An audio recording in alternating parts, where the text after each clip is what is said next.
चलो बच्चों स्टार्ट करते हैं। Good afternoon to all of you. बच्चों आज हम करने वाले हैं वही analysis of transaction as per modern approach. ठीक है ना, हमें जो करना है आज वो मॉडर्न अप्रोच के अकॉर्डिंग ही करना है। हम लोगों ने काफी कुछ इसमें कर लिया है, बट अभी आप लोगों को इसमें एक दो चीज बाकी हैं जो मैंने लास्ट क्लास में क्रेडिट ट्रांजैक्शन के बारे में डिस्कस किया था, बट प्रॉपरली नहीं बताया था कि क्रेडिट ट्रांजैक्शन को कैसे डील करेंगे। हम वो भी आज सीखेंगे कि क्रेडिट ट्रांजैक्शन को डील कैसे करेंगे, क्रेडिट ट्रांजैक्शन को आइडेंटिफाई कैसे करते हैं, और डेबिट और क्रेडिट। सर हम एक बात बोलो क्या कहना चाह रहे हो? सर आपने हमें ना क्रेडिट ट्रांजैक्शन को आइडेंटिफाई करना सिखा दिया था, ठीक है, तो हम एक बार ना आज की क्लास में रिपीट भी कर लेंगे, कोई दिक्कत की बात थोड़ी ना है, ठीक है ना। चलिए तो बच्चों आपके सामने है ये क्वेश्चन, और ये है हमारा एडीआरआईसी रूल मॉडर्न अप्रोच के अकॉर्डिंग। ठीक है, हम लोग कौन से अप्रोच के अकॉर्डिंग कर रहे हैं? Modern approach.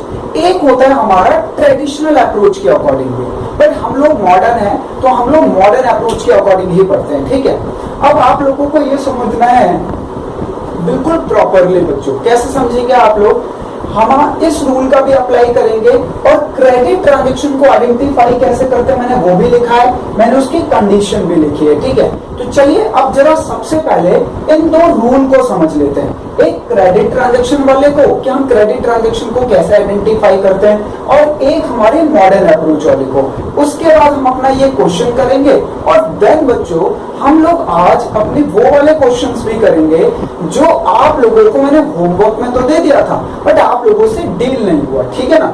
चलो तो सबसे पहले हम बात करते हैं कि क्रेडिट ट्रांजैक्शन को कैसे आइडेंटिफाई करते हैं। हम क्रेडिट ट्रांजैक्शन को कैसे आइडेंटिफाई करते हैं, सबसे पहले इसकी बात करते हैं।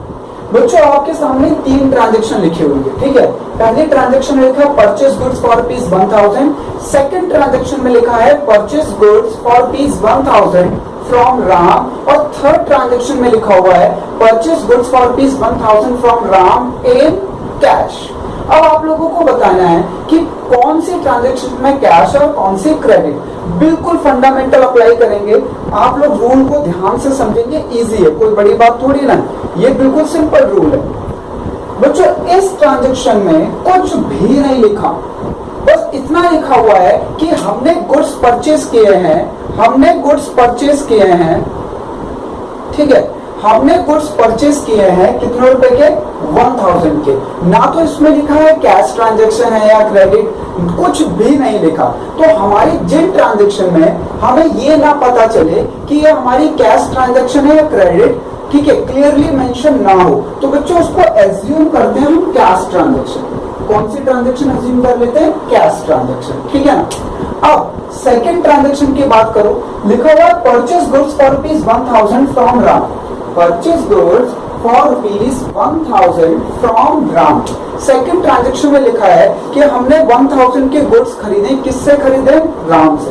तो बच्चों इसमें भी हमें क्लियरली पता नहीं चल रहा कि ये हमारी कैश ट्रांजैक्शन है या क्रेडिट, बट हाँ इसका एक तरीका है। जिस भी ट्रांजैक्शन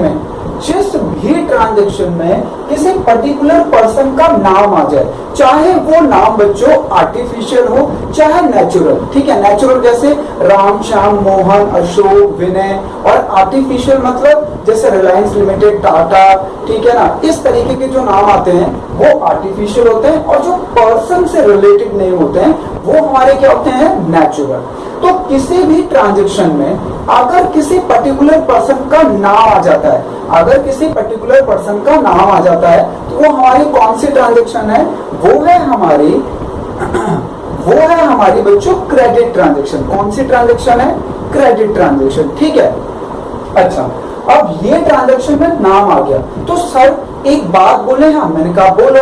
सर हर ट्रांजैक्शन में अगर किसी का नाम आ जाए, मतलब सर आपका कहने का मतलब यह है कि किसी भी ट्रांजैक्शन में अगर किसी पर्टिकुलर पर्सन का नाम आ जाए तो वो क्रेडिट ट्रांजैक्शन हो जाएगी? हाँ भाई हो जाएगी, बट आप लोगों को ये कंडीशन भी देखनी पड़ेगी। कंडीशन क्या है? जिस भी ट्रांजैक्शन में नाम आ रहा है तो चेक करो क्या वो परचेज ऑफ गुड्स या sale of purchase of goods या परचेज ऑफ एसेट्स है, सेल ऑफ गुड्स या सेल ऑफ एसेट्स है। यानी अगर वो परचेज ऑफ एसेट्स या परचेज ऑफ गुड्स या sale of assets, sale of goods, की है तो हाँ भाई वो क्रेडिट ट्रांजैक्शन है। मतलब हमें ये भी देखना पड़ेगा नाम आ रहा है और वो हमारी परचेज या सेल की ट्रांजैक्शन तो नहीं है, वो हमारी परचेज या सेल की ट्रांजैक्शन तो नहीं है। अगर परचेज और सेल की ट्रांजैक्शन है और नाम भी आया है तभी हम उसे क्रेडिट ट्रांजैक्शन एज्यूम करेंगे, ठीक है ना। अब जैसे थर्ड ट्रांजैक्शन में देखते हैं बच्चों, थर्ड ट्रांजैक्शन में लिखा है purchase goods for ₹1000 from Ram in cash. देखो अब आप कहोगे कि सर इसमें तो नाम आ रहा है किसी पर्टिकुलर पर्सन का और हमने परचेज गुड्स भी किए हैं, तो परचेज वाली कंडीशन भी फुलफिल हो रही है कि परचेज होना चाहिए या तो गुड्स या तो एसेट्स, और हमने सर राम से परचेज किया है। बट आप आगे देखो ना क्या लिखा है, आगे लिखा हुआ इन कैश। आगे क्या लिखा हुआ बच्चों, आगे लिखा हुआ इन कैश। तो यहाँ पर राम से हमें कोई मतलब नहीं है, ये जो ट्रांजैक्शन हुई है ये कैश में हुई है। तो यहाँ पर नाम तो है किसी का, पर क्वेश्चन ने क्लियरिफाई कर दिया है, क्वेश्चन ने क्लियरिफाई कर दिया है ट्रांजैक्शन में कि ये हमारी क्रेडिट ट्रांजैक्शन नहीं है, ये जो ट्रांजैक्शन हुई है राम से ये कैश में हुई है। क्लियर है सबको भाई? फिर आगे बढ़ते हैं, ये सबको क्लियर है?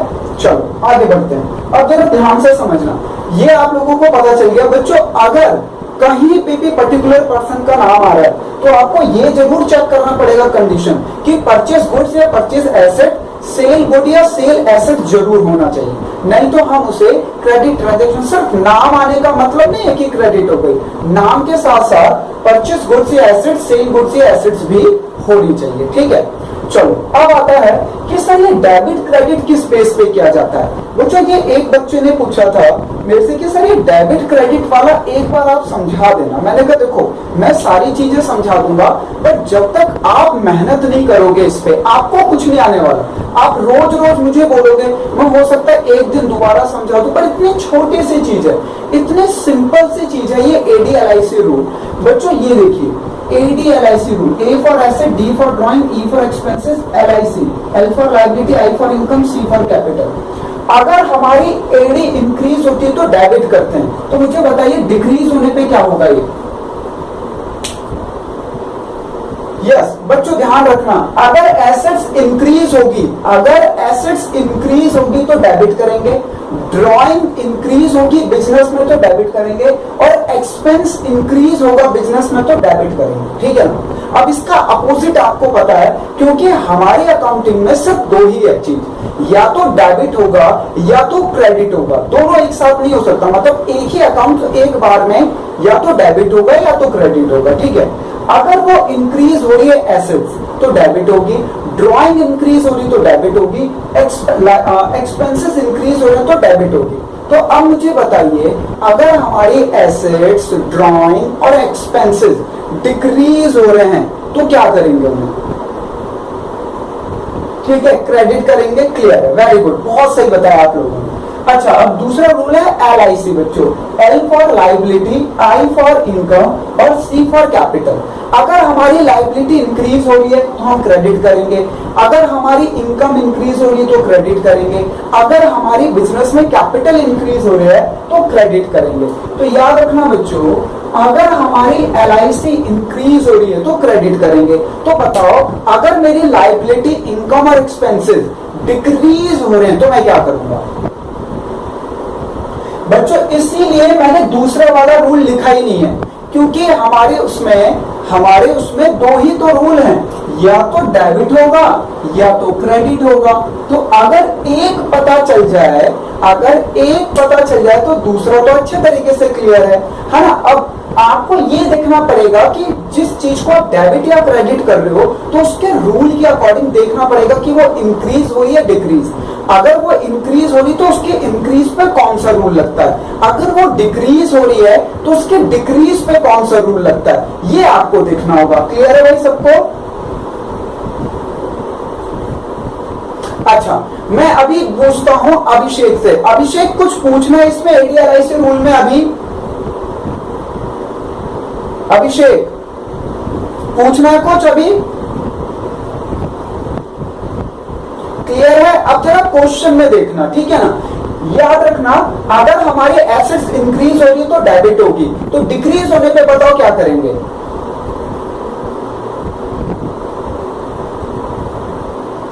ठीक है। ड्रॉइंग अगर इंक्रीज होगी तो डेबिट करेंगे, तो बताओ डिक्रीज होने पे क्या करेंगे? अभिषेक बताओ जल्दी जल्दी।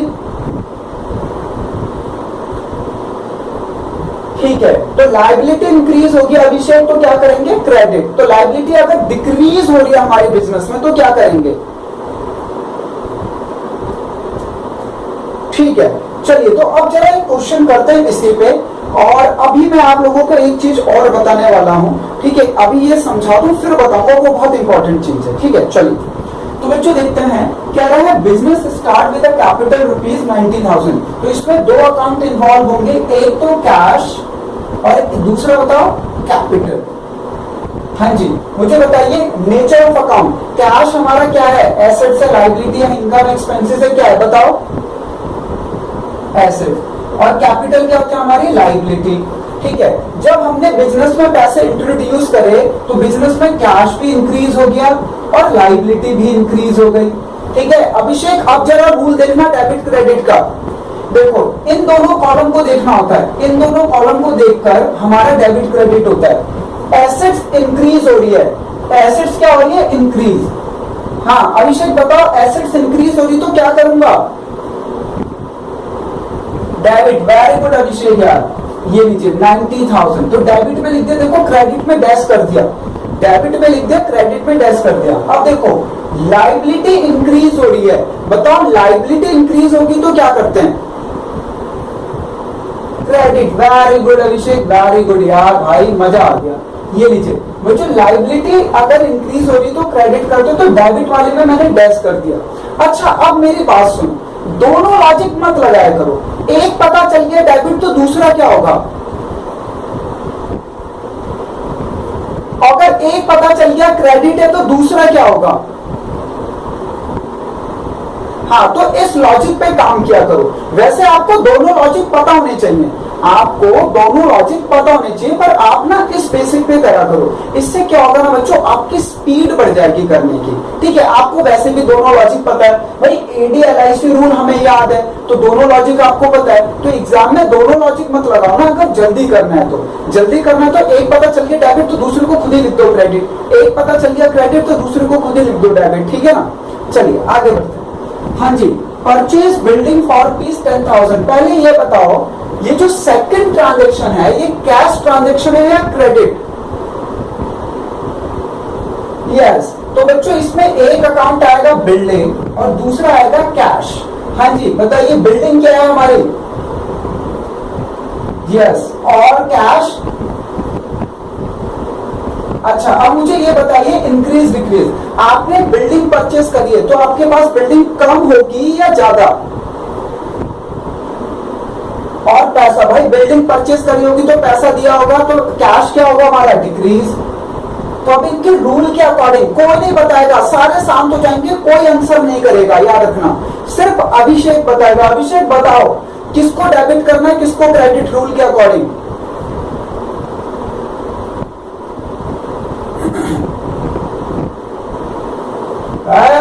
शेर मेरे, वेरी गुड।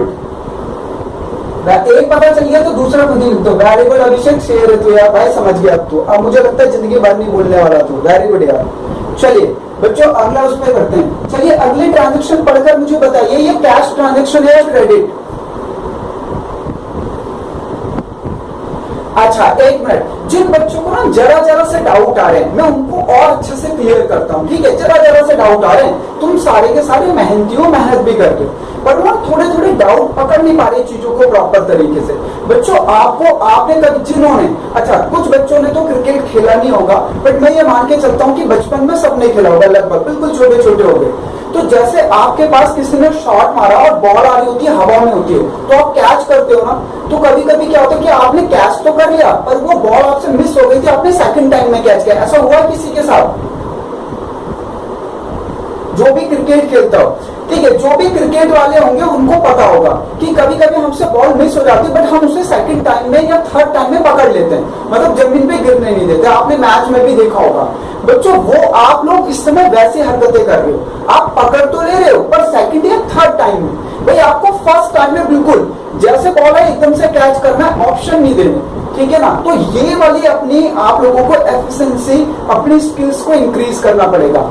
जैसे आपके बॉल आया, आप पहली बार में उसे प्रॉपरली पकड़ो। ये नहीं कि आप सेकंड टाइम में या थर्ड टाइम में पकड़ रहे हो, आप पकड़ तो पा रहे हो, सारे के सारे पकड़ पा रहे हो, बट आप लोग सेकंड या थर्ड टाइम में पकड़ रहे हो। इससे क्या होगा, आपके कॉन्सेप्ट वीक होते चले जाएंगे। और ठीक है ना, आपको इतनी परफेक्शन लानी है कि जो बॉल है आपके पास, फर्स्ट टाइम में उसे पकड़ लो। चलो जरा देखते हैं, ये सबने बोला क्रेडिट ट्रांजेक्शन है। हमने कैसे आइडेंटिफाई किया, देखो सबसे पहले ट्रांजेक्शन में नाम आ रहा है।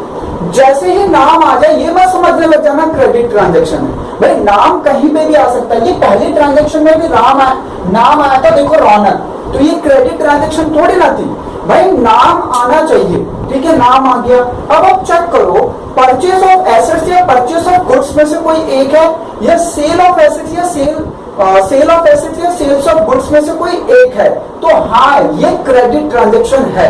ठीक है ना, तो हाँ ये क्रेडिट ट्रांजेक्शन है। क्लियर बच्चों, ये कंडीशन भी फुलफिल होनी चाहिए।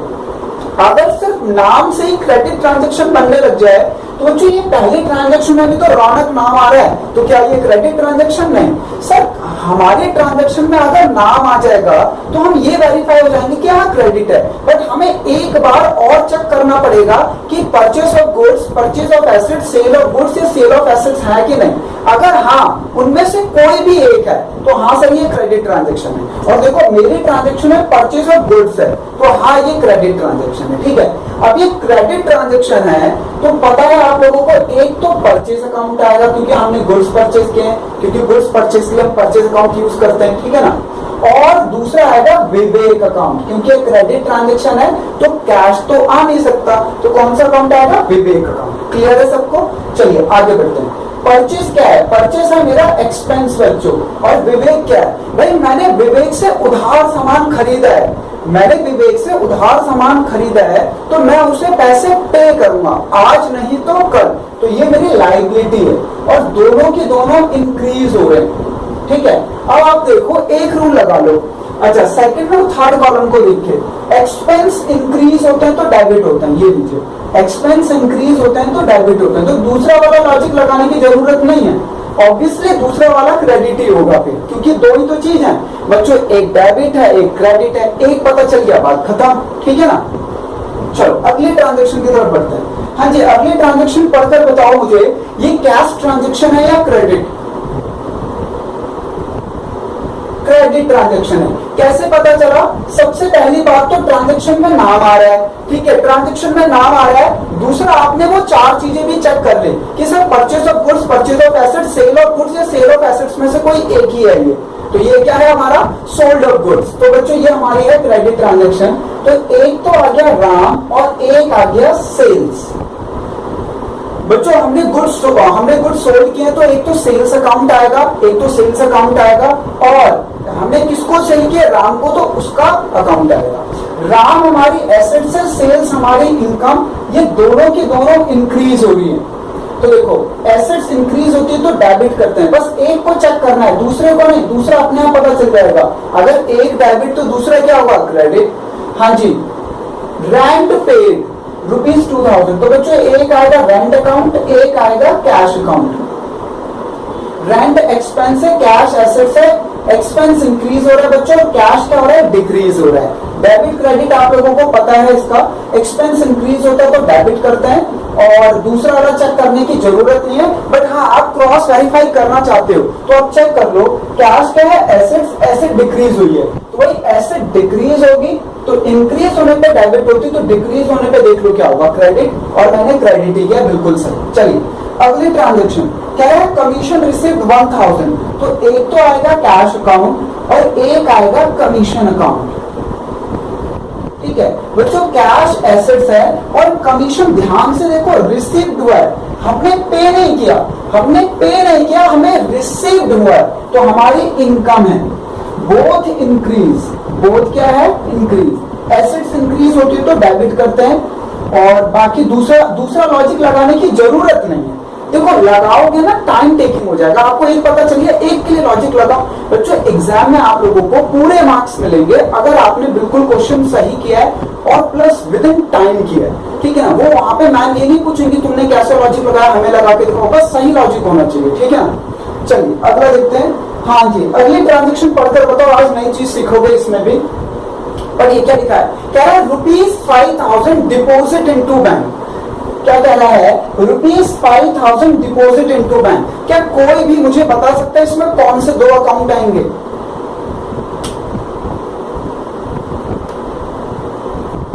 ठीक है, इसमें आएगा बच्चों एक तो बैंक अकाउंट आएगा, बिल्कुल सही का, और एक आएगा कैश अकाउंट, बिल्कुल सही। ये कुछ बच्चे ना बिल्कुल पकड़ लेते हैं डायरेक्टली। बच्चों देखो 5,000 रुपए आपने डिपॉजिट किए, तो जो आपके पास कैश था वो ले जाकर आपने बैंक में डिपॉजिट कर दिया। जो आपके पास कैश था वो लाके कहाँ डिपॉजिट कर दिया? बैंक में। तो आपके पास जो आया बैंक अकाउंट आया और एक कैश, ठीक है ना। बैंक एसेट्स है और कैश भी एसेट्स है, ठीक है। यहाँ पे बच्चों आपने पैसा कहाँ जमा किया? बैंक में। तो बैंक हो रहा है इंक्रीज, और कैश आपके पास से कहाँ चले गया? बैंक में। तो कैश हो रहा है डिक्रीज, ठीक है। ये थोड़ा ऊपर नीचे हो गया, मेरे को ठीक करना पड़ेगा इसे। ये लीजिए, बैंक तो हो रहा है बच्चों इंक्रीज और कैश हो रहा है डिक्रीज। अब आप इनको रूल के अकॉर्डिंग देख लीजिए, दोनों ही एसेट्स है, तो जो इंक्रीज हो रहा है वो डेबिट होगा और जो डिक्रीज हो रहा है वो क्रेडिट होगा। ये लीजिए, एक पता चल गया तो बातें खत्म। चलिए अगले ट्रांजेक्शन देखिए। हाँ जी पढ़िए जरा, लास्ट ट्रांजेक्शन पढ़िए।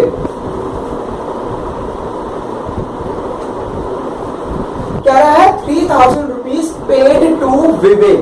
तो बच्चों इसमें एक तो अकाउंट आएगा विवेक और एक आएगा हमारा कैश। हमने किसको पे किया है? हमने 3,000 रुपए पे किए हैं विवेक को। तो विवेक बच्चों हमारी लायबिलिटी है, कैश हमारा एसेट्स है, दोनों ही डिक्रीज हो रहे हैं, ठीक है। सर आपको कैसे पता चला कि विवेक हमारी लायबिलिटी है? भाई आप किसी को पैसे पे कर रहे हो, आप किसी को पैसे पे कर रहे हो, क्यों पे करोगे भाई? पे करना आपकी जिम्मेदारी, तभी तो आप पे कर रहे हो। सपोज मान लो आपकी गली में एक शॉप है और आप उसको ले जाके पैसे दे रहे हो कि ये लो भाई 10,000 रुपए, हमारा तुम्हारा हिसाब कंप्लीट है। तो 10,000 रुपए क्यों पे कर रहे हो? क्योंकि आपने कभी उससे उधार सामान खरीदा होगा। अब आप उधार सामान आपने खरीदा तो पैसे देना आपकी जिम्मेदारी है। आज आपने वो जिम्मेदारी खत्म कर दी तो लायबिलिटी भी डिक्रीज हो गई और आपका कैश भी डिक्रीज हो गया। भाई लायबिलिटी डिक्रीज होती है तो डेबिट होती है, आप लोगों को पता होना चाहिए, और कैश डिक्रीज होता है तो डेबिट होता है, क्रेडिट होता है। एसेट से कैश, एसेट डिक्रीज होती है तो क्रेडिट होती है। हाँ जी, अब इसमें किसी भी पॉइंट पे किसी को कुछ भी पूछना है तो सबसे पहले वो पूछो। चलिए स्टार्ट करते हैं। हाँ जी मैं साइड हो जा रहा हूं, आप लोग पूछो किसी भी पॉइंट पे कोई चीज समझ ना आई हो तो पूछो। हमने विवेक को पे कर रहे थे पैसे। भाई लायबिलिटी कैसे बनी? हमने उससे उधार सामान खरीदा, हमने विवेक से उधार सामान खरीदा। यहाँ देखो, हमने विवेक से उधार सामान खरीदा तो हमारी लायबिलिटी इंक्रीज हो गई क्योंकि हमें अब उसे पैसे देने हैं ना। हमने उससे उधार सामान खरीद लिया, अब वो पैसे मांगेगा हमसे, हम भी कहेंगे भाई दे देंगे, आज नहीं तो कल दे देंगे, 2 दिन बाद दे देंगे। यानी यहाँ पे उसे पैसा पे करना हमारी लायबिलिटी है और आज हमने उसे पे कर दिया तो हमारी लायबिलिटी डिक्रीज हो गई। भाई अब दोबारा थोड़ी ना पे करेंगे, हमने उसे पैसे देने थे, हमने दे दिए, बात खत्म। क्लियर है? समझ आया? दिया? डाउट है क्या अभी? हाँ बोलो। 4th वाला पढ़ो क्या लिखा हुआ है। 4th वाला पढ़ो पहले। हाँ हमने राम को सामान बेचा है तो ये कौन सी ट्रांजैक्शन है? कैश है या क्रेडिट?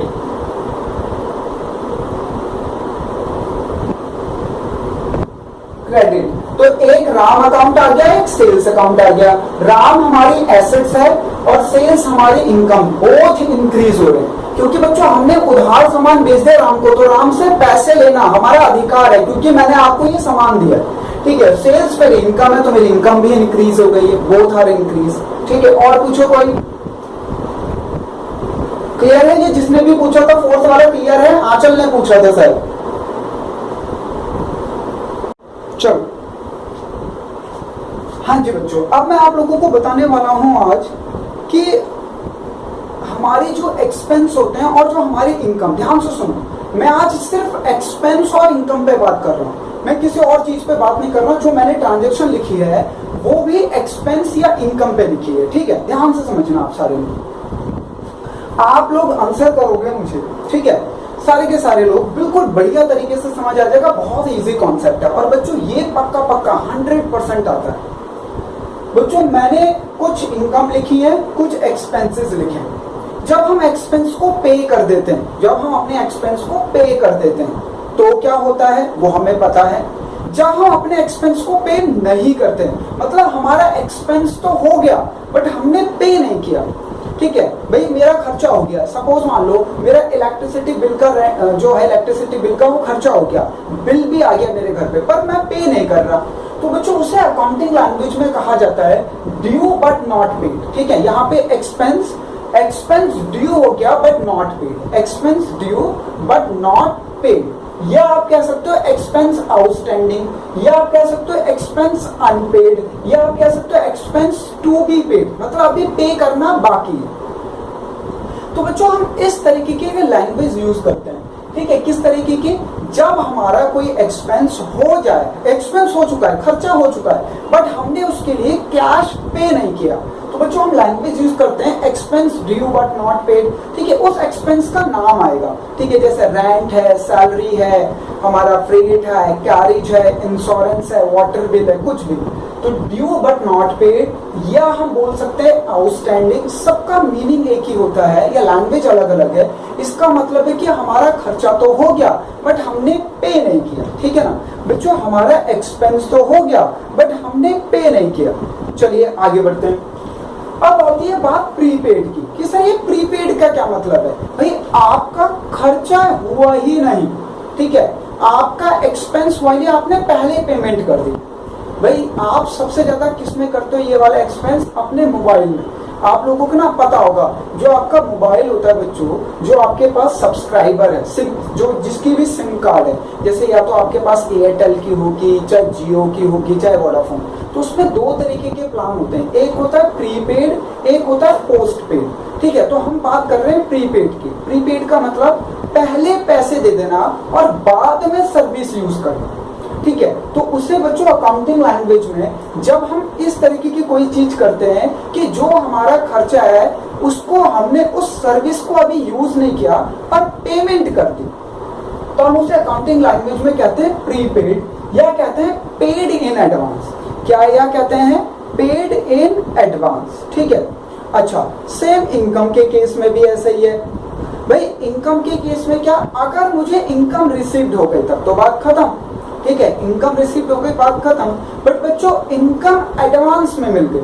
अच्छा, इनकम हमें रिसीव्ड कैसे होती है, एक्सपेंस हम पे कैसे करते हैं, वो डिस्कस करते हैं। बच्चों हम लोग क्या करते हैं, कोई सर्विस यूज करते हैं, जैसे इलेक्ट्रिसिटी की, वाटर, गैस, कुछ भी, या हम कहीं ऑटो में घूमने जाते हैं या कार में घूमने जाते हैं, ठीक है। तो हम पहले कार में घूमने जाते हैं, फिर वो बोलता है कि आपका इतना बिल हुआ, हम उसे पैसे दे देते हैं, यानी हमारा एक्सपेंस हुआ और हमने पे कर दिया, ठीक है।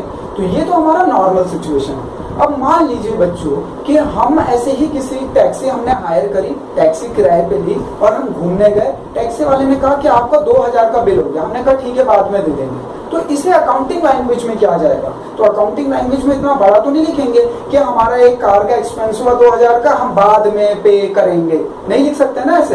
तो हम क्या करते हैं, हम लिखते हैं उसे आउटस्टैंडिंग, सिंपल वर्ड में, जिससे हमें पता चल जाता है कि आउटस्टैंडिंग का मतलब कि हमारा एक्सपेंस तो हो चुका है बट हमने पे नहीं किया। अच्छा, कभी कभी बच्चों हम बहुत अच्छे होते हैं तो हम क्या करते हैं, अपना एक्सपेंस पहले ही पे कर देते हैं। हम टैक्सी वाले को बोलेंगे कि भैया टैक्सी वाले हमें घुमाने ले चल, वो कहेगा ठीक है, तो ये पकड़ 5000 रुपए, और अभी उसने हमें घुमाया भी नहीं टैक्सी में, अभी हम टैक्सी में कहीं गए भी नहीं घूमने, हमने पहले ही 5000 रुपए निकाल के दे दिए। तो अब इसे आप अकाउंटिंग लैंग्वेज में लिखोगे तो ऐसे थोड़ी नहीं लिखोगे कि हमने टैक्सी वाले को बोला हमें घुमाने ले चल, हमने उसे 5000 रुपए पहले ही दे दिए, ऐसे तो नहीं लिख सकते ना। तो हम उसके लिए अकाउंटिंग में स्पेसिफिक वर्ड यूज करते हैं, किसके रिगार्डिंग? जब हम अपना कोई खर्चा समय से पहले पे कर देते हैं, ठीक है, जब हम अपना कोई एक्सपेंस समय से पहले पे कर देते हैं तो उसके लिए यूज होता है अकाउंटिंग वर्ड प्रीपेड, या हम कह सकते हैं पेड इन एडवांस। क्या paid in advance? Expense paid in advance. क्या paid in as non expense. और वो एक्सपेंस कोई भी हो सकता है, rent, salary, tuition fees, electricity bill, water bill, gas bill, कुछ भी हो सकता है। ठीक है, अब ये बताओ आप लोगों को ये समझ आया? या लैंग्वेज जरूर लिख लेना, आप लोग कंफ्यूज ना हो इसलिए। अब बच्चों एक क्वेश्चन करते हैं, ठीक है, सबका ध्यान यहाँ पे होना चाहिए, सारे लोग आंसर करेंगे, कोई दिक्कत नहीं है, चाहे आप गलत आंसर करो चाहे आप सही करो, मुझे किसी से कोई फर्क नहीं पड़ता। हाँ, एक फर्क पड़ता है बच्चों, अगर आप गलत आंसर करोगे तो मैं आपको करेक्ट कर दूंगा, तो क्या होगा, आप दोबारा गलती करोगे। ठीक है, अब देखो पहली ट्रांजेक्शन पढ़ो, क्या लिखा हुआ है, कह रहा रेंट पेड ₹2000। ओहो, आपका रेंट का खर्चा हुआ और आपने पे भी कर दिया। तो देखिए यहाँ पे जो अकाउंट इन्वॉल्व होंगे, एक तो रेंट अकाउंट और दूसरा आएगा बच्चों कैश अकाउंट, क्योंकि आपने पेमेंट भी कर दी है। ठीक है ना। अच्छा, अगला देखते हैं, कह रहा rent due but not paid. ओहो, जरा ध्यान से समझना, इसमें दो अकाउंट कौन से आएंगे भाई। पहले वाले में जो हमारा रेंट का खर्चा हुआ 2000, हमने पे भी कर दिया, तो एक तो आ गया रेंट अकाउंट और एक हो गया कैश अकाउंट। रेंट क्या है, एसेट्स, कैश क्या है, अच्छा रेंट है एक्सपेंस और कैश क्या है, एसेट्स। ये इंक्रीज हो रहा है, ये डिक्रीज हो रहा है, तो रूल के अकॉर्डिंग ये डेबिट होगा और ये क्रेडिट होगा। ये तो हमें समझ आ गया सर, ये तो सर सिंपल है, ये तो हम कर चुके हैं सर, ये क्यों करवा रहे हो बच्चों? इसलिए कि आप अगले वाले को समझ पाओ कि अगले वाले में क्या बोलना चाह रहे हो। वो कह रहा rent due but not paid ₹1000, कि आपका रेंट का खर्चा तो हो गया भाई, रेंट का खर्चा हो गया बट आपने पे नहीं किया बच्चों, तो एक अकाउंट तो रेंट आएगा ही, क्योंकि भाई रेंट एक्सपेंस तो हो चुका है ना, बट आपने पे नहीं किया। तो बताओ क्या कैश अकाउंट आएगा? नहीं आ सकता, क्योंकि कैश पे ही नहीं किया है आपने। तो बच्चों इस केस में हम कौन सा अकाउंट यूज करेंगे?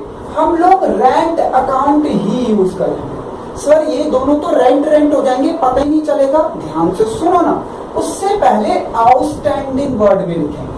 तो जो हमारा अकाउंट आया दूसरा, वो आया आउटस्टैंडिंग वर्ड। अच्छा ध्यान से देखो, आउटस्टैंडिंग को लिखा ऐसे जाता है बच्चों, आउटस्टैंडिंग को लिखा ऐसे जाता है और अकाउंटिंग में उसके शॉर्टकट को यूज किया जाता है O/S करके। ठीक है, तो यहाँ पे क्या था कि आपका रेंट का खर्चा तो हो गया था बट आपने पे नहीं किया था, तो हम यूज करते हैं अकाउंट रेंट, तो रेंट अकाउंट, और दूसरा अकाउंट आ जाएगा आउटस्टैंडिंग रेंट अकाउंट। अब ये आउटस्टैंडिंग किसको बता रहा है? आउटस्टैंडिंग ये बता रहा है कि हमने अभी तक अपना ये एक्सपेंस पे नहीं किया है। ठीक है, पे कर देते बच्चों तो कैश अकाउंट हो जाता, ठीक है, बट पे नहीं किया है। तो यहाँ पे देखेंगे रेंट हमारा एक्सपेंस है, क्योंकि आपका खर्चा तो हो ही गया है बट आपने पे नहीं किया है। तो बताओ पे करना आपकी जिम्मेदारी है या अधिकार? यस बच्चों, आपकी जिम्मेदारी है भाई, आपका खर्चा आप ही को पे करना जिम्मेदारी है। तो यहाँ पे आउटस्टैंडिंग रेंट आपकी लायबिलिटी बन गया। अच्छा, दोनों के दोनों इंक्रीज हो रहे हैं, तो रूल के अकॉर्डिंग आप लोग कर लेना, एक्सपेंस इंक्रीज होता है तो डेबिट, और दूसरा लॉजिक आप चाहो तो लगा लो, बट मैं तो फॉर्मूला फिट कर देता हूँ कि एक डेबिट है तो दूसरा क्रेडिट कर दो, बाकी आप लोग लॉजिक भी लगा सकते हो। ठीक है ना, लायबिलिटी इंक्रीज होती तो क्रेडिट होती है, बिल्कुल सही है लॉजिक। क्लियर है सबको यहाँ तक? इसमें अब किसी को पूछना तो पूछो, फिर आगे बढ़ेंगे।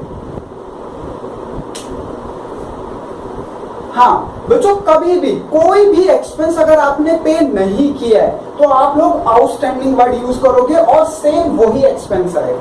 ठीक है ना, क्लियर है? चलो अगला देखते हैं जरा। अगला कह रहा है सैलरी पेड ₹1000। क्या लिखा हुआ है?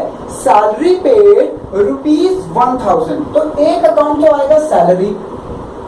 हाँ जी, चेक करना ट्रांजैक्शन में क्या हमने पे कर दिया है।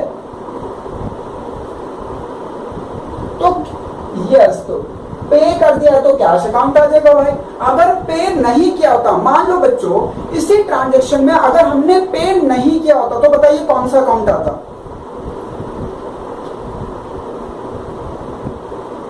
हाँ, आउटस्टैंडिंग सैलरी। ठीक है, सेम आउटस्टैंडिंग सैलरी, जो भी एक्सपेंस होगा वही आएगा। अगर इलेक्ट्रिसिटी होगा तो आउटस्टैंडिंग इलेक्ट्रिसिटी, वाटर होगा तो आउटस्टैंडिंग वाटर। ठीक है ना, तो ये लीजिए, तो यहाँ पे सैलरी एक्सपेंस है, कैश एसेट्स है, एक इंक्रीज हो रहा है एक डिक्रीज हो रहा है। सैलरी इंक्रीज होती तो डेबिट करते हैं, ये लीजिए। रूल के अकॉर्डिंग मैंने डेबिट क्रेडिट भी कर दिया। हाँ जी, अगला पढ़ते हैं बच्चों। अगले ट्रांजेक्शन पढ़कर बताओ क्या लिखा हुआ है।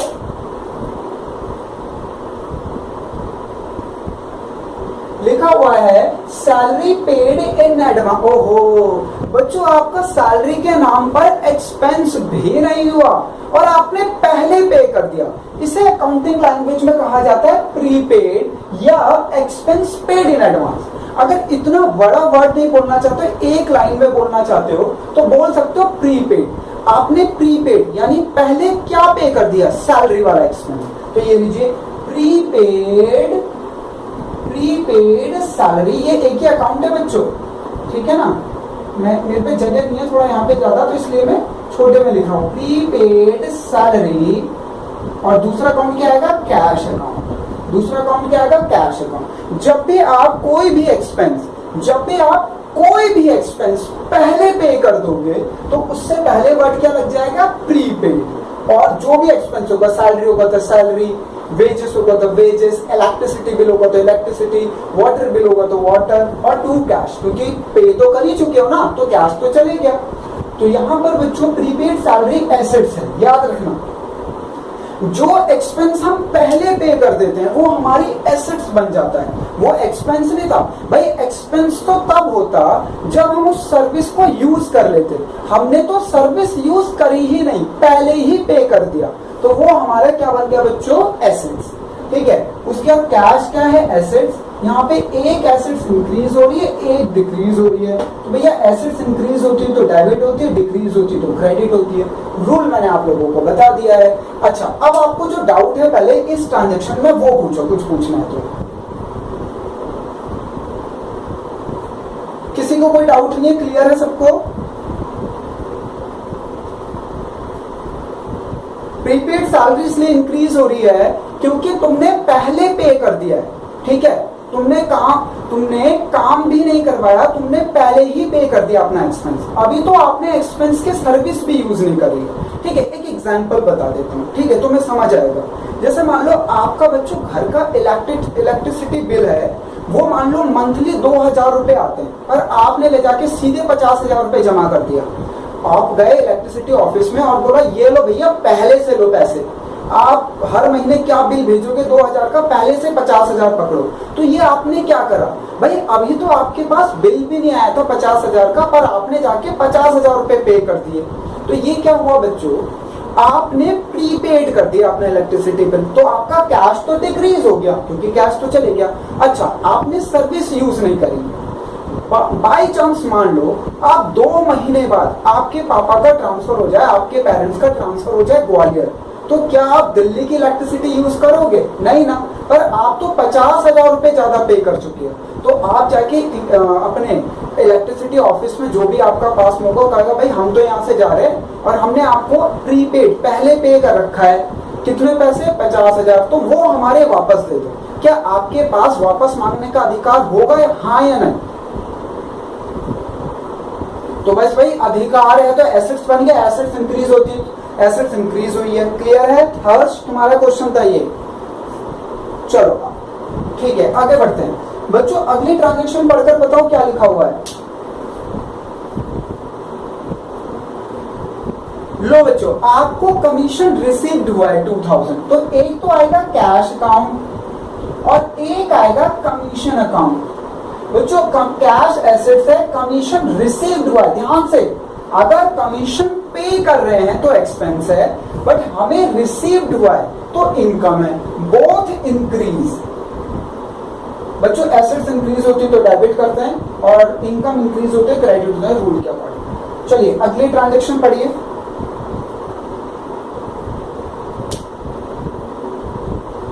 लो भाई, यहां पर आपको आपकी इनकम बिना काम करे मिल गई।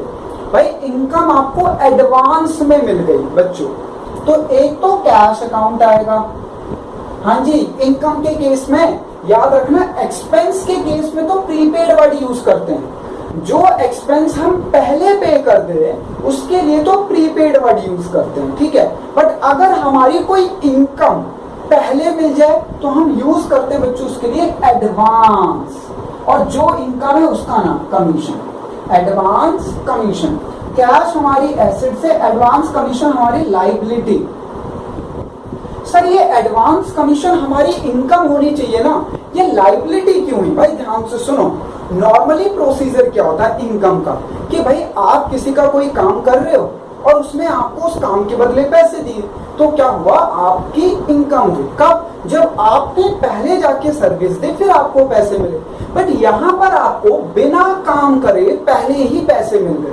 बट अगर आप अब काम कर नहीं पाए तो क्या पैसे वापस करोगे या नहीं करोगे?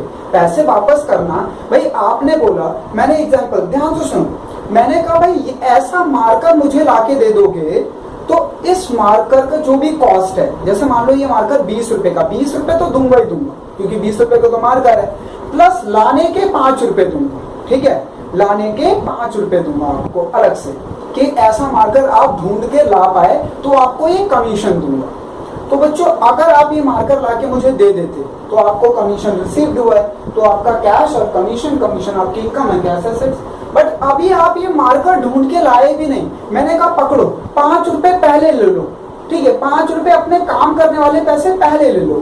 तो हुआ क्या, आपकी इनकम आपको एडवांस में रिसीव्ड हो गई, अभी तो आपने मार्कर भी नहीं लेकर आए। तो अगर आप मार्कर नहीं लेकर आ पाए, सपोज मान लो मार्केट में ऐसा मार्कर आपको मिला ही नहीं, तो ये जो आपने मेरे से पैसे ले लिए हैं ये वापस करना, क्योंकि काम तो आपने किया नहीं है, तो ये वापस करना आपका अधिकार होगा या जिम्मेदारी। तो इसलिए ये हमारी लाइबिलिटी बन गई बच्चों। इस केस में दोनों की दोनों इंक्रीज हो रही है। क्या हो रही है? दोनों की दोनों इंक्रीज। कैश इंक्रीज होता है तो डेबिट करते हैं, दूसरे वाले के लिए लॉजिक लगाने की जरूरत नहीं, क्रेडिट कर। क्लियर है सबको? ये किसी को डाउट है तो पूछो किसी भी पॉइंट पे।